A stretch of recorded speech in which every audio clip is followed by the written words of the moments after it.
But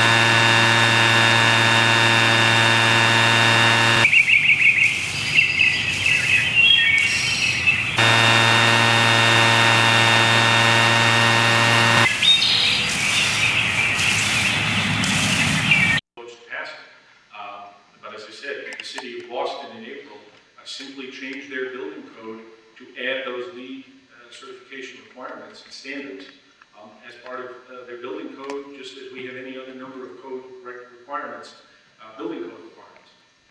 That seems to me simply an amendment. I say simply. It's a fairly substantial job to amend the building code, but it's a legislative process. It's no more complicated than that. But again, also, and I don't by any means want to sound like I'm insulting anybody, either inside or outside of City Hall, but I also believe, as with the leaf blower thing, a much simpler thing. It's very easy with stroke of a pen to suddenly ban leaf blowers. The difficulty is educating people and bringing them on board to understand why you're doing it. Next question. Hi, my name is Mike Green, I live at 81 Longvale Road. In the previous debate, there was a mention of the CIP, and candidate Robinson mentioned North Broadway, and he mentioned Rumsey Road. I don't know whether he somehow forgot the 5th District, but I don't believe we've had capital improvements in the last year or so because of some setup last year. Could you comment on, are we going to get capital improvements in the 5th District this year? Well, I think, to some extent, I have to echo what the mayor said. And I'll even say maybe the mayor stole my line, because I'm the one that has been saying for the last 2 years. It's not a matter of what the city council wants to do. It's a matter of what the charter of the city of Yonkers requires by law. And the charter of the city of Yonkers obligates us to adopt a capital budget by June 1. And we have failed to do it, in my memory, at least the last 3 years. Most egregiously last year when it was December, 6 months, and I think we're going to see, apparently, the budget committee is going to see if they can do even better this year.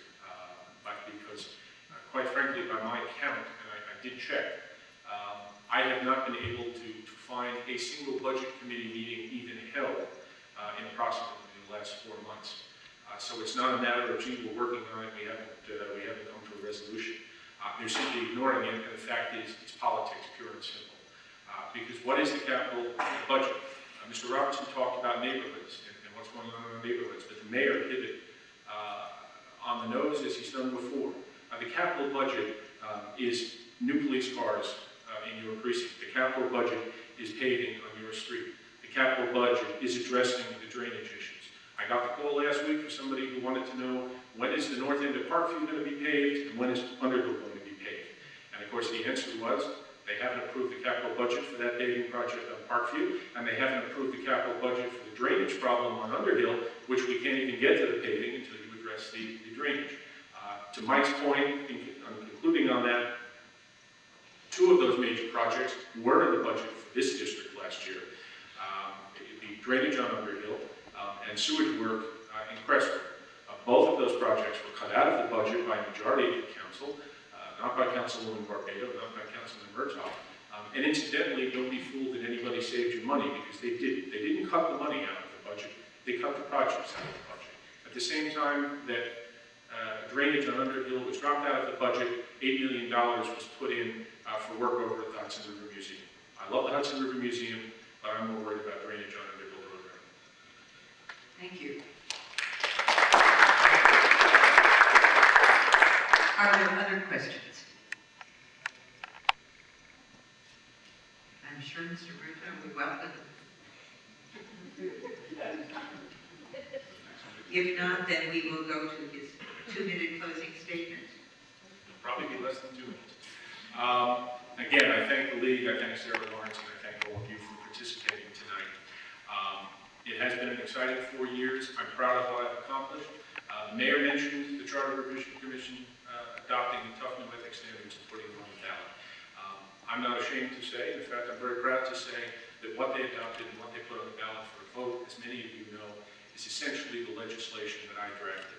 I'm proud of the fact that I proposed and the Charter Commission carried forward and the voters of this city overwhelmingly approved the toughest municipal ethics legislation, certainly in this state and probably beyond.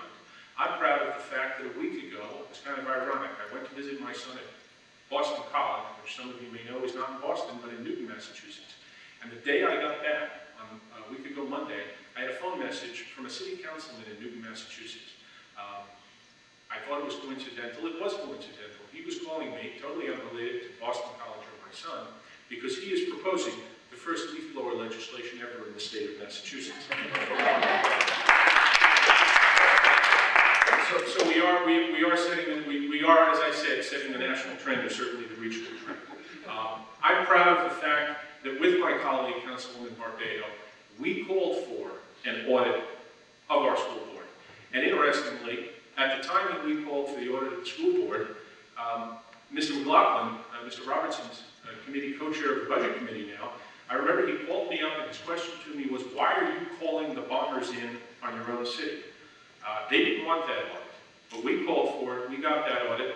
The mayor, to his credit, also did his own outside independent audit, and we found major places where there could be changes, where there could be streamlining, and those are being put into place today. And I'm very proud to have worked with Dee Barbado to have accomplished that. We are moving this city forward.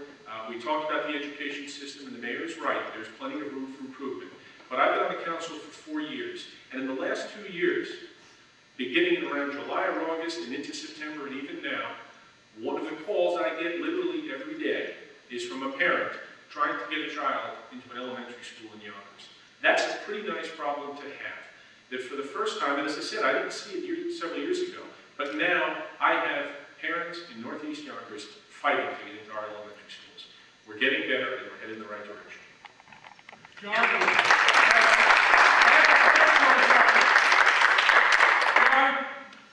Boston College is half in Boston and half in Newton.